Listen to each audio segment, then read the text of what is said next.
नमस्कार दोस्तों, कैसे हैं आप सब। तो दोस्तों, सबसे पहले तो पिछले 19 सालों से जो आपने प्यार और विश्वास बरकरार करके रखा हुआ है हमारे ऊपर, उसके लिए बहुत बहुत धन्यवाद। और हमारे साथ जुड़े हुए जितने भी क्लाइंट्स हैं और भी जो काफ़ी लोग जुड़े हुए हैं, अभी तक हम उन्हें व्हाट्सएप के थ्रू ही जानकारियां देते रहते थे। और हमारे साथ करीबन 8,000 लोग जुड़े हुए हैं। पर हमें लगा कि जो ज्ञान हमारे पास है, जो जानकारियां हम नई नई पॉलिसीज आती रहती हैं, उस तरीके से नए नए आपको पॉलिसीज के फीचर्स बता सकते हैं, तो क्यों ना उसके लिए छोटी वीडियोस बनाई जाए, उनको यूट्यूब पे डाला जाए और हर एक व्यक्ति जो भी इनको जानने के बारे में उत्सुक है उस तक ये जानकारियां पहुंचाई जाएं। तो हमारे चैनल के माध्यम से अगर आपको अच्छी जानकारियां लग रही हैं तो आप जरूर हमारे चैनल को सब्सक्राइब कीजिए और अपने दोस्तों यारों को भी इस बारे में बताइए। तो चलिए दोस्तों, आज जिस विषय पे हम बात करने वाले हैं वो है कि अगर आपको मेडिक्लेम हेल्थ इंश्योरेंस लेना है तो उसके बारे में आपको जानकारी कैसे इकट्ठा करनी है, कैसे उसके फीचर्स के बारे में जानना है, पॉलिसी आपको कौन सी कंपनी की लेनी चाहिए, और तीसरा, पॉलिसी आपको ऑनलाइन लेनी चाहिए या किसी एडवाइजर से लेनी चाहिए। तो आइए दोस्तों शुरू करते हैं। तो दोस्तों, आज की तारीख में आप देखिए कि बहुत सारी इंश्योरेंस कंपनियां, बहुत सारी मेडिक्लेम कंपनीज मार्केट में आ चुकी हैं और हर एक कंपनी के करीबन 20-20 प्लान हैं जो कि अलग अलग तरह से आपको अलग अलग रिक्वायरमेंट्स के हिसाब से बनाई गई हैं पॉलिसीज। लेट सपोज आपकी डायबिटीज प्लान है, सीनियर सिटीजन प्लान है, बेसिक आपकी मेडिक्लेम इंश्योरेंस पॉलिसी है, एक्सीडेंटल पॉलिसी है। तो ऐसे काफी सारे प्लान हैं। उनके बाद उनके अंदर काफी सारे फीचर्स हैं, डूज एंड डोंट्स हैं, काफी सारी कैपिंग है, लिमिटेशंस हैं जिन किसी में नहीं है।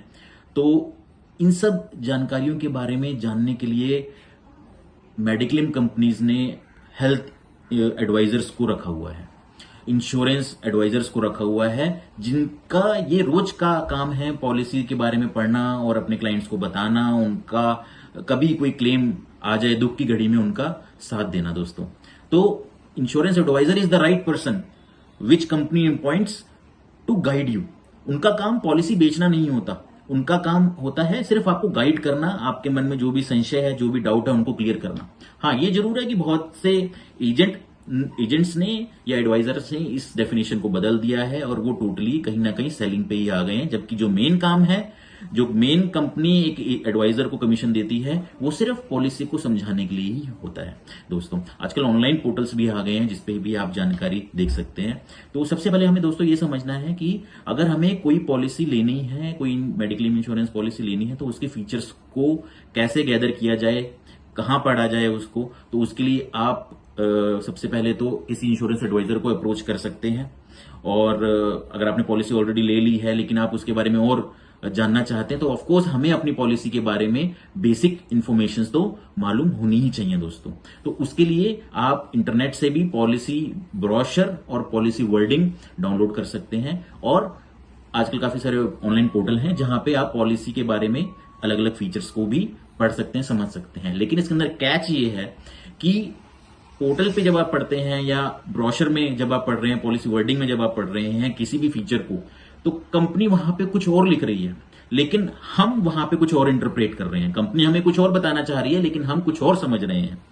और बाद में जब क्लेम के टाइम पे दिक्कत होती है तो हम बोलते हैं कि इंश्योरेंस कंपनी चोर है या एडवाइजर चोर है, लेकिन कंपनी ने पहले ही वो चीज डिक्लेयर कर रखी है। पर चीज ये है कि हम क्योंकि उस पर्टिकुलर लाइन से बिलोंग नहीं करते हैं, हम अपने काम कर रहे हैं, अपनी जॉब कर रहे हैं, लेकिन हमें मेडिक्लेम पॉलिसी के बारे में उतना ज्ञान नहीं है, और जो हम पढ़ रहे हैं हम उसको कुछ तरीके से समझ रहे हैं। जैसे मैं एक छोटा सा एग्जांपल देता हूं आपको, एक रिस्टोरेशन बेनिफिट रहता है। तो उसमें ज्यादातर लिखा होता है कि भाई आपने अगर 10 लाख रुपए की पॉलिसी ली है और वो आपने यूटिलाइज कर लिया, गॉड फॉरबिड हम हॉस्पिटल गए, हमारा खर्चा हो गया, तो 10 लाख रुपए कंपनी दोबारा डाल देगी। लेकिन कंडीशन क्या है, कैच क्या है? कंपनी ये बोल रही है, कुछ पॉलिसीज में कंपनी बोलती है कि पूरा 10 लाख रुपया खत्म हो जाएगा तो हम 10 लाख रुपए देंगे, यानी कि 9,99,000 भी खर्च हुआ है, 1 रुपया अभी भी बचा हुआ है, तो कंपनी 10 लाख रुपए नहीं डालेगी। दूसरा, अब जो नई तरह की पॉलिसीज आ रही है उसमें लिखा हुआ है कि अगर आपने 10 लाख में से 2 लाख भी खर्च किया है, पार्शियल यूटिलाइज किया है, तो वो भी घर आते ही हम आपकी पॉलिसी को दोबारा 10 लाख रुपए का बना देंगे। सेकंड, इसके अंदर एक और, अगर मैं और डिटेल में जाऊं, कि रिस्टोरेशन के पैसे को आप सेम पर्सन सेम डिसीज के लिए यूज नहीं कर सकता, लेकिन नई पॉलिसीज में ऐसा नहीं है। ठीक है, तो ये चीजें हमें थोड़ी सी हम गलत इंटरप्रेट कर जाते हैं या हम उसको पढ़ते नहीं है, और बाद में जब क्लेम के टाइम क्लैशेज हो रहते हैं, क्लेम नहीं मिलता, तो हम फिर उसको गलत तरीके से रिएक्ट कर जाते हैं कि ये कंपनी ठीक नहीं। कंपनी हर चीज आपको डिक्लेयर करके दे रही है, जस्ट दैट हम उसको समझ नहीं पा रहे हैं। और यहीं पे एक इंश्योरेंस एडवाइजर की इंपॉर्टेंस समझ में आती है, क्योंकि ये उसका डेली का काम है, वो आपको बेहतर तरीके से गाइड कर सकता है। हाँ, वो ठीक है कि कुछ एजेंट्स को इन चीजों के बारे में उतना नहीं रहता। और देखिए, ये वीडियोस भी हम उसी चीजों के लिए ही बना रहे हैं ताकि आपको हर तरह की गाइडेंस मिल सके। तो आइए समझते हैं कि जब हम किसी पॉलिसी को समझ रहे होते हैं, कोई चूज कर रहे हो, तो उसमें किस तरह की फीचर्स पे हमें ध्यान देना चाहिए। तो देखिए, उसके अंदर ये रहता है कि हमें कुछ कुछ जो बेसिक पॉइंट्स हैं, जैसे आपकी रूम रेंट पे कोई कैपिंग तो नहीं है। जैसे पहले की पॉलिसीज में या अभी भी काफी पॉलिसीज ऐसी हैं जिसमें यह है कि आपका जितना भी समय छोड़ है उससे 1% का आपका रूम रेंट अलाउड है। यानी कि आपकी अगर 5 लाख रुपए की पॉलिसी है और उस पर अगर 1% की रूम रेंट कैपिंग है, तो यानी कि आप 5,000 रुपए से ज्यादा का रूम रेंट वाला रूम हॉस्पिटल में नहीं ले सकते। और अगर लेते हैं तो उसको आपको अपनी जेब से, अपनी पॉकेट से उसका पैसा देना है। तो अभी आप समझिए कि आज की डेट में अगर आपका कोई नॉर्मल बेसिक भी नर्सिंग होम है, छोटा सा भी नर्सिंग होम है, तो उसमें 15 से 20,000 में तो सिर्फ शेयरिंग रूम आ रहा है। अगर आपने सिंगल एसी रूम ले लिया तो वो कहीं 25 से 30,000 रुपए पहुंच जाता है। ये मैं एक एवरेज हॉस्पिटल की बात बता रहा हूं। अगर आप उससे और ऊपर हॉस्पिटल्स में जा रहे हैं तो वहां पे आप अंदाजा खुद ही लगा सकते हैं कि किस तरीके से रेट इंक्रीज होते हैं। समझ रहे हैं दोस्तों? तो ऐसे में हमारी पॉलिसी के अंदर कोई रूम रेंट की कैपिंग नहीं होनी चाहिए। इसका मतलब यह है कि अगर आपकी 5 लाख या 10 लाख रुपए की पॉलिसी है और रूम रेंट की कोई कैपिंग नहीं है, और पॉलिसी में अगर ये लिखा हुआ है कि आपको सिंगल एसी रूम मिलना है, तो वो चाहे 5,000 का हो किसी नर्सिंग होम में, या 10,000 का हो, या 30,000 का हो, आपकी पॉलिसी में वो पूरी तरीके से कवर्ड है। तो आपके ऊपर इस तरह की कोई पाबंदी नहीं है, आपको टेंशन लेने की कोई जरूरत नहीं है। इसके अलावा कुछ और बेनिफिट्स हम अपने हिसाब से देख सकते हैं कि लेट्स सपोज हम आगे फैमिली प्लान करने वाले हैं, यू आर न्यूली मैरिड और you are planning a second baby, तो आपकी क्या पॉलिसी में मैटरनिटी कवर है? क्या हमने देखा है तो कितना है? क्या वो हमारी जरूरत, हमारे बजट के हिसाब से सफिशिएंट है? इसके अलावा आप ये देख सकते हैं कि उसके अंदर रिस्टोरेशन बेनिफिट है या नहीं, नो क्लेम बोनस है या नहीं। ठीक है, नो क्लेम बोनस का भी एक बहुत बड़ा रोल रहता है। और इसके अलावा हमारा एक फ्री हेल्थ चेकअप है कि क्या वो फ्री हेल्थ चेकअप आपकी पॉलिसी में है। अगर है तो क्या वो एवरी क्लेम फ्री ईयर पे है, या फिर इररिस्पेक्टिव ऑफ क्लेम है, या ब्लॉक ऑफ 3 इयर्स तो नहीं है।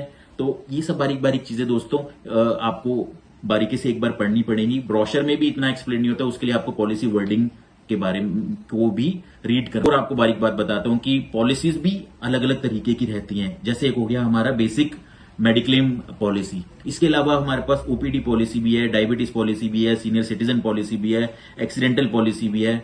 और क्या हम जो चाह रहे हैं वो आपकी पॉलिसी में है भी। एक छोटा सा एग्जांपल देके बताता हूं कि अगर गॉड फॉरबिड हमारा एक्सीडेंट हो जाए, हम किसी हॉस्पिटल में, नर्सिंग होम में, पास के में जाएं, वहां हमारा हाथ में कोई फ्रैक्चर आ गया, हमने कोई प्लास्टर करवाया है, या हमने कुछ बैंडेज करवाई है, और उसी में ही हमारा 8, 10, 15,000 रुपया खर्चा आ गया है, तो क्या आपकी पॉलिसी में ये कवर होगा? बहुत सी पॉलिसीज में कवर नहीं होगा, क्योंकि आप वहां पे हॉस्पिटलाइज्ड हुए ही नहीं है। तो फिर एक्सीडेंटल पॉलिसी क्या होती है? वो इसी के लिए ही होती है दोस्तों। इसके बारे में हम और चर्चा करेंगे एक नई वीडियो में, लेकिन अभी के लिए आप समझिए कि बेसिक पॉलिसी और एक्सीडेंटल पॉलिसी ये दोनों चीजें डिफरेंट हैं। और आपकी जो नॉर्मल पॉलिसी है, ऑफ कोर्स उसमें डे केयर पॉलिसीज तो कवर हैं, और लेकिन otherwise you have to be hospitalise for 24 hours to get the claim. आगे चलते हैं दोस्तों। तो अगला हम ये समझते हैं कि हमें कौन सी कंपनी की पॉलिसी लेनी चाहिए दोस्तों। तो सबसे पहले दोस्तों हमें यहाँ पे ये बात है कि हमें अपनी फैमिली के साथ कोई एक्सपेरिमेंट नहीं करना है दोस्तों। ठीक है, हमें एक ऐसी कंपनी चाहिए जो स्टेबल हो, पुरानी हो, उसकी क्लेम सेटलमेंट रेशियो अच्छी हो, कितने हॉस्पिटल्स के साथ उसका टाई अप है, क्या ये हमने देखा है।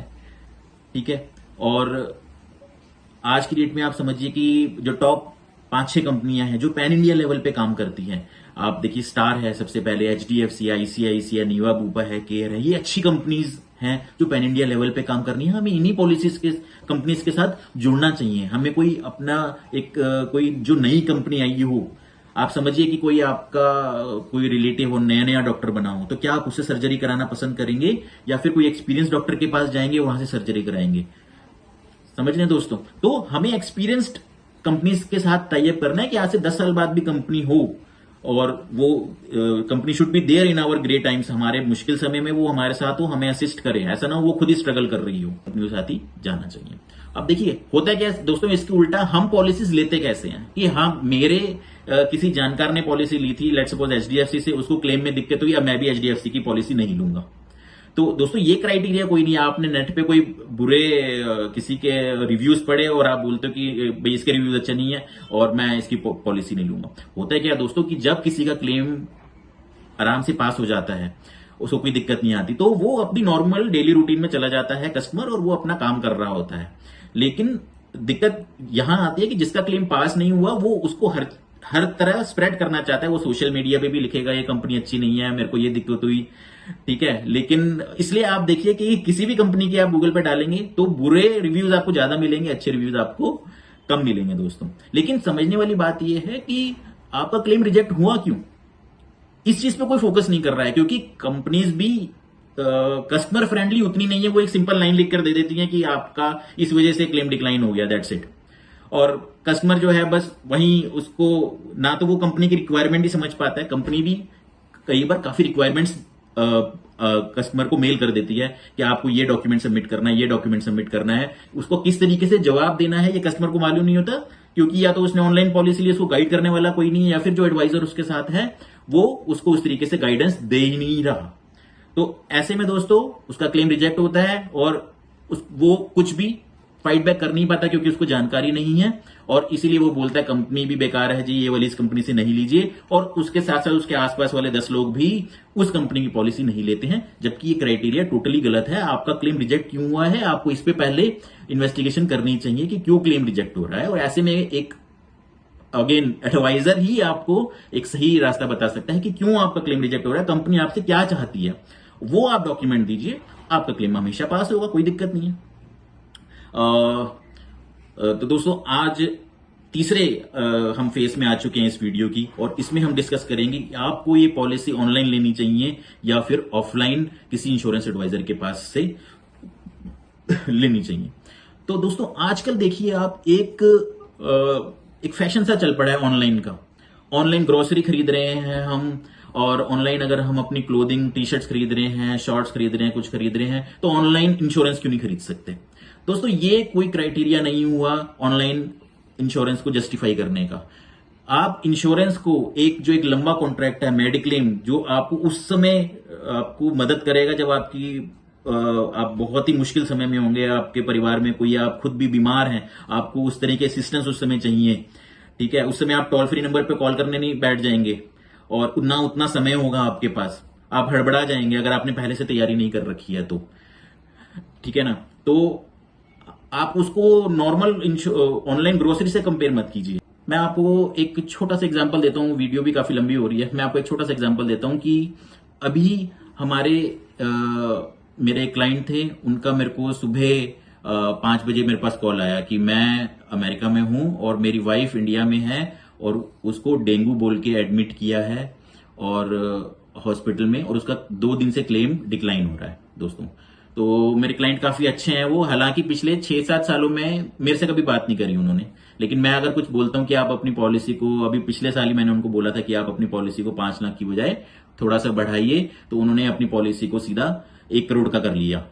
तो ऐसे में अब दोस्तों मैंने जब कंपनी में बात करी तो पता चला कि वो उनको डेंगू बोल के हॉस्पिटल में एडमिट किया गया है, लेकिन ना तो उनकी प्लेटलेट्स ही कम है, प्लेटलेट्स भी उनकी 1.5 लाख से ऊपर आ रही हैं, और ना ही उनको बुखार 99 से ऊपर जा रहा है। ऐसे में कंपनी ने सिंपल एक डिक्लेरेशन देके क्लेम को सिंपली एक डिनाई कर दिया कि आपकी जो पेशेंट की जो हालत है, ये घर पे भी ट्रीटमेंट हो सकता था, आपको हॉस्पिटल में एडमिट होने की कोई जरूरत नहीं थी। ऐसे सिंगल लाइनर एक लिख के क्लेम को डिक्लाइन कर दिया। तो दोस्तों जब मैंने यही बात अपने कस्टमर को बताई तो वो काफी नाराज हो गया। उन्होंने कहा कि भाई 10-12 दिन से हम परेशान थे, और फाइनली जब हम हॉस्पिटल में गए हैं और डॉक्टर ने बोला कि आपको एडमिट होना चाहिए, तभी हम एडमिट हुए, हम यहाँ कोई पिकनिक बनाने नहीं आए हैं। तो उनकी बात भी बिल्कुल सही है दोस्तों। तो मैंने क्योंकि वो खुद भी, हस्बैंड भी उनके बाहर थे, तो मैंने कहा चलिए मैं एक बार हॉस्पिटल में भाभी जी से मिल भी आता हूं, और साथ के साथ एक बार इंश्योरेंस जो मेडिक्लेम है वो क्यों रिजेक्ट हुआ, इसके बारे में टीपीए से बात भी कर लेता हूं। तो मैं गया वहां पे, उनके रिलेटिव भी दो बैठे हुए थे, वो भी काफी नाराज थे कि भैया आपकी कंपनी ने क्लेम रिजेक्ट कर दिया। तो खैर मैं टीपीए से मिला, टीपीए को मैंने बताया कि भाई आपका तो इसमें ना तो बुखार ही आ रहा है, ना ही आपका जो प्लेटलेट्स हैं वो भी ओके हैं, तो कंपनी क्लेम देगी क्यों। तो उन्होंने बोला जी हम अपने आप तो बुखार को बढ़ा नहीं सकते, जितना आ रहा है वही उतना ही रिपोर्ट करेंगे।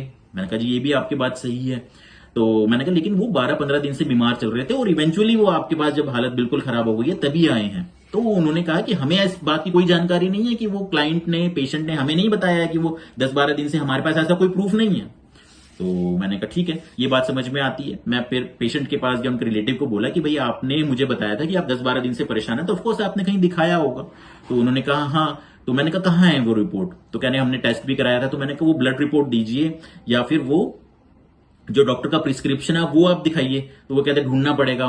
तो मैंने कहा ढूंढिए, नहीं तो मुझे बताइए वो नर्सिंग होम का है, हम वहां चलते हैं और वहां से वो कॉपी निकालते हैं। तो उन्होंने मुझे कहा कि ठीक है आप मुझे 10 मिनट दीजिए, मैं घर से लेकर आता हूं। और वो घर से लेकर आए। फिर उन्होंने बताया कि 10 दिन से पहले भी उन्होंने एक नर्सिंग होम में दिखाया था। मैंने कहा वो भी लेकर आइए प्रिस्क्रिप्शन। तो फाइनली ये 3 चीजें हमने टीपीए के थ्रू जो है उस कंपनी को दोबारा भिजवाया उसी समय। और एज एन एडवाइजर मैंने अपनी भी ईमेल आईडी उसमें टीपीए को रिक्वेस्ट करी कि आप मेरी भी आईडी डाल दीजिए ताकि मैं भी एक बार रीड कर सकूं डॉक्यूमेंट्स को। तो मैंने खुद भी पढ़ा। दोबारा मैं कंपनी में अपनी ब्रांच में आया मेडिक्लेम की, और मैंने उनको बोला कि ये डॉक्यूमेंट्स हमने दोबारा करे हैं और टीपीए ने, हॉस्पिटल ने दोबारा से क्लेम के लिए मेल भेजी है, तो आप दोबारा रिकंसिडर कीजिए। तो हम भी अच्छा काम करते हैं तो कंपनी के ऊपर भी प्रेशर रहता है कि भाई हमारे क्लाइंट्स को उस तरीके से उनका क्लेम पास होना चाहिए। तो मेरे पास 1 घंटे बाद फोन आया जो पेशेंट हैं, जो भाभी जी थी, कि भाई यहाँ पे कंपनी की तरफ से एक इंस्पेक्शन करने के लिए लेडी आई है। तो मैंने कहा ये तो बहुत अच्छी बात है, जब इंस्पेक्शन करने के लिए डायरेक्ट कंपनी से आपके पास लेडी आई हैं तो वो आपका रियल टाइम जो हालत है वो कंपनी को बताएंगी। तो ये सारी रिपोर्ट वहां पे जमा हुई। आप देखिए दोस्तों, रात को 11:30 मैं अपने पोर्टल पे देख रहा था और उनका सारा क्लेम पास हो गया दोस्तों। और अगले दिन वो डिस्चार्ज हुई हैं। आप समझिए उनका 1.5 लाख रुपए का बिल था और करीबन 4,000 रुपए देकर वो आई हैं और बाकी सारा क्लेम पास हो गया दोस्तों। तो दोस्तों इसमें समझने वाली बात यह है कि 2 दिन से उनका क्लेम डिक्लाइन हो रहा था, मेरे से उन्होंने कोई बात नहीं करी। मुझे जब मालूम चला तो एज ए ह्यूमैनिटी मैं उनके पास गया। ठीक है, क्लेम देखिए पास होना या ना होना ये एक अलग बात है, लेकिन एज ए ह्यूमैनिटी, उनके हस्बैंड बाहर हैं तो हमारी पूरी कोशिश रहती है कि एक बार पेशेंट से मिला जाए, हॉस्पिटल में जाके उनकी बात समझी जाए। और कहीं ना कहीं देखिए हम गए और वो क्लेम मैं ये नहीं कहूंगा मेरी वजह से ही पास हो गया, पर हाँ मैंने भी मेहनत करी, मैंने उनसे भी कुछ मेहनत करवाई, कंपनी से भी कुछ मेहनत करवाई और फाइनली वो क्लेम पास हो गया दोस्तों। वो जो सेटिस्फेक्शन उनको मिली उससे ज्यादा सेटिस्फेक्शन तो दोस्तों हमारे को खुद को मिली कि भाई हमारी वजह से कोई क्लेम पास हो गया, तो ये बहुत ही अच्छा फीलिंग रहती है दोस्तों। यहाँ पे मेरा सिर्फ छोटी सी कहानी बताने के पीछे यही एक आपको क्वेश्चन है कि अगर आप ऑनलाइन कोई पॉलिसी ले रहे हैं तो क्या कोई इंश्योरेंस जो ऑनलाइन आपने जो पोर्टल, जो मीडिएटर है, क्या वो इतना पेन लेगा कि वो हॉस्पिटल जाएगा और इन सब बारीक चीजों में घुसेगा? कंपनी ने तो डायरेक्ट उसका क्लेम रिजेक्ट कर दिया था। जब आपका एडवाइजर, यहां पे इंपॉर्टेंस आती है एडवाइजर की कि क्या वो इतनी बारीकी से आपके साथ जुड़ा हुआ है, क्या आप उनके साथ, अब क्या आप एडवाइजर के साथ इतना जुड़े हुए हैं कि वो इतना आगे जाके एक नेक्स्ट लेवल पे जो है हॉस्पिटल में बात कर सके। मैं वहां पे डॉक्टर के लिए भी 2 घंटे वेट किया कि डॉक्टर से भी मैं बात कर सकूं, लेकिन डॉक्टर राउंड पे थे तो उनसे मेरी मुलाकात हो भी नहीं पाई। तो टीपीए के थ्रू ही हमने बात करी और क्लेम पास हो गया। तो दोस्तों इसलिए यहां पे जो तीसरा सेक्शन था जिसमें हम डिस्कस कर रहे थे कि पॉलिसी को ऑनलाइन ले या आपको ऑफलाइन एडवाइजर से लेना चाहिए, ये डिसीजन प्योरली आपका रहेगा। मेरी तरफ से ये ही रहेगा कि आपको हमेशा इंश्योरेंस एडवाइजर से पॉलिसी लेनी चाहिए। ऑफ कोर्स ऐसा हो सकता है कि जो इंश्योरेंस एडवाइजर हो वो आपको प्रॉपर सपोर्ट ना कर रहा हो, तो दोस्तों आपको एक अच्छे इंश्योरेंस एडवाइजर की सर्च करनी होगी। कोई आपका रिलेटिव हो, वो आपको बताए कि हाँ ये अच्छे हैं, इनसे आप लीजिए इस तरीके से। लेकिन ऑफकोर्स इस तरह का कोई माध्यम नहीं है, तो ऑफकोर्स आप ऑनलाइन लीजिए, लेकिन अपने आंख और कान खुले रखिए, उसको ध्यान से पढ़िए, पॉलिसी वर्डन को ध्यान से पढ़िए, सिर्फ पोर्टल पे लिखी हुई जानकारी को सच ना मान लीजिए। और दोस्तों इसी के साथ वीडियो काफी लंबी हो रही है, तो दोस्तों आज के लिए इतना ही। और हमारी ये वीडियो अच्छी लगे तो जरूर लाइक कीजिए, सब्सक्राइब कीजिए, व्हाट्सएप पे हमारे साथ जुड़िए दोस्तों। Thank you so much.